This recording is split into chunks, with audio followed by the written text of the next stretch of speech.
is Quinaya Rucker, and I went to the Quinlan Art Center. It is located in Gainesville, obviously. I went there and there was nobody there, so it was really nice to be able to like sit and enjoy the art or appreciate the art without feeling rushed or the pressure of somebody being behind you. Okay, but here are some pieces that stuck out to me. So there's this one picture that has a lot going on. It has a bunch of different colors. It has a bear, it has a bull, but at the same time, it's pretty encouraging. Like it has words behind the bulls, and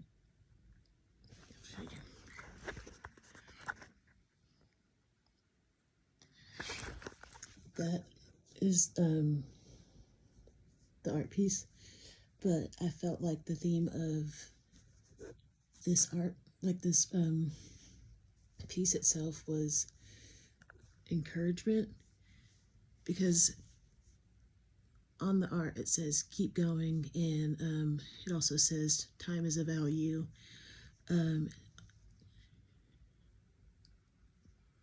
Support, I don't, just like uplifting words. So I wrote, this was the very first artwork that I looked at. I looked at it for a while because there's so much going on. It seems to be incredibly inspirational with a tone of fierceness due to the bears and the bull. In the picture, it gives you motivational phrases like keep going and dare to be different.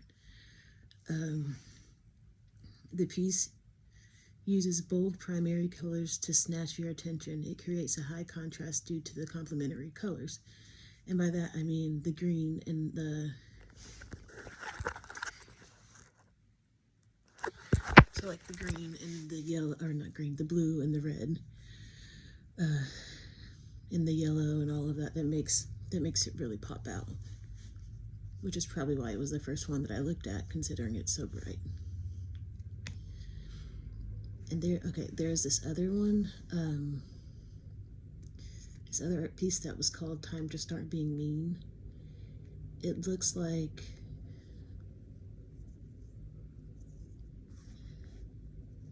I don't know what you would call something like that, like clay, but it has seashells stuck in it, and there's also some dangly beads and a doe, and a little quote.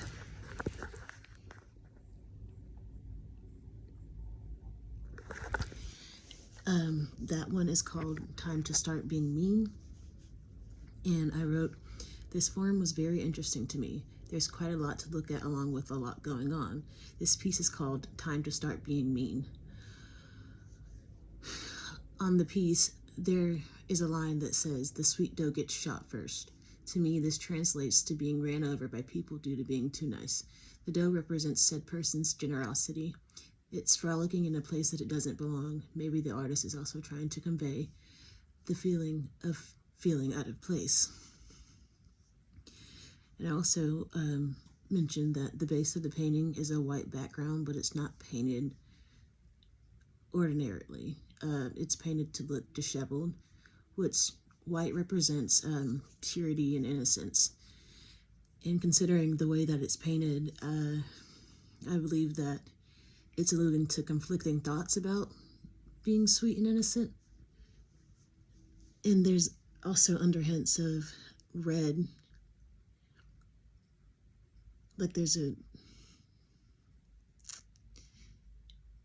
so I believe that it's saying that, there's conflict with being the bigger, or being not a good person, but being a generous person, like a person that's overly generous, a people pleaser. And I feel like that's what this represents, is a people pleaser and learning to not be that way. All right. Here's the next one.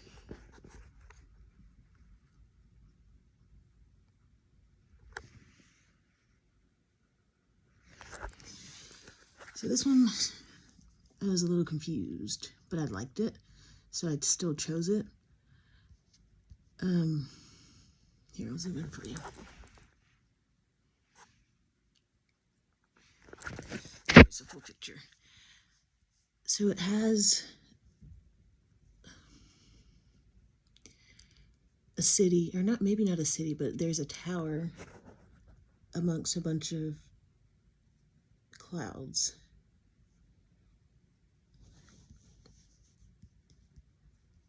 With a man that's sitting in a box with a cloud over his head, but he also has a directional line coming from him to the sun. Okay, so for this one I wrote, this one really made my brain whirl. There is a figure down in the bottom right corner that has a lot going on. I guess I said that about every single art piece, that it has a lot going on. It seems to be facing an obstacle. The hue indicates danger or illness, which is the yellow. The circular motions around the sun hints towards the breaking of a tradition or deep symbolism. So those kind of correlate in a way. I guess sometimes when people break away from their generational norms, like their generational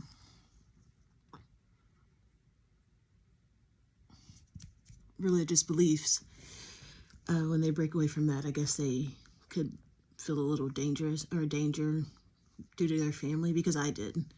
Whenever things changed for me religiously, it didn't necessarily feel dangerous, but it did feel hostile. And I think that's what this is trying to implicate. It looks like there's a directional line that forms from the form's head into the sun. My assumption is that the form is very zen. So I believe that, I believe that this picture is showing that someone broke away from their religious beliefs and turned to something different, and they now feel like they're aligned with the sun. Because yellow has some correlation with Buddhism, which leads me to believe that this could also be the afterlife. Very calm, very blissful moment. I think that this is a very spiritual / religious piece. This one piqued my interest. While there's clear contour lines, there's also color that has low value when regarding the brown strokes. The hue represents stability and warmth. This is a very simple painting of a very content woman.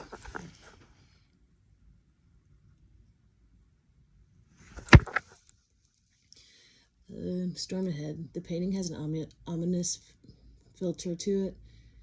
The tone of it's pretty dark. This looks like a road less traveled, although there is contrast. The sky is orange, what represents happiness. This makes me believe that the piece represents struggling but being able to see the finish line. When things are blissful and calm, I guess it sits as a reminder that strength and growth only comes through continuous effort and struggle. And then there's a vertical line that are the yellow lines on the road, but I saw that vertical lines also symbolize strength. So, correlation.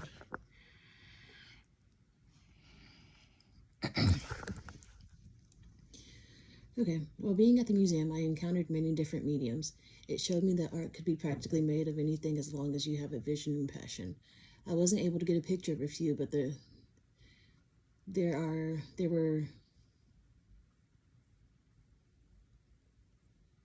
artists were using coffee thread buttons and so on.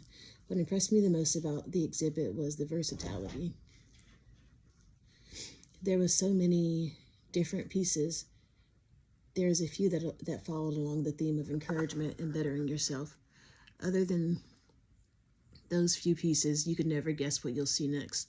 Another thing that I really appreciate about the museum is that most of the painting names had a lot to do with the art, and it helped me figure out how to read it appropriately. Most museums have names that don't really correlate. And that is my final. Thank you.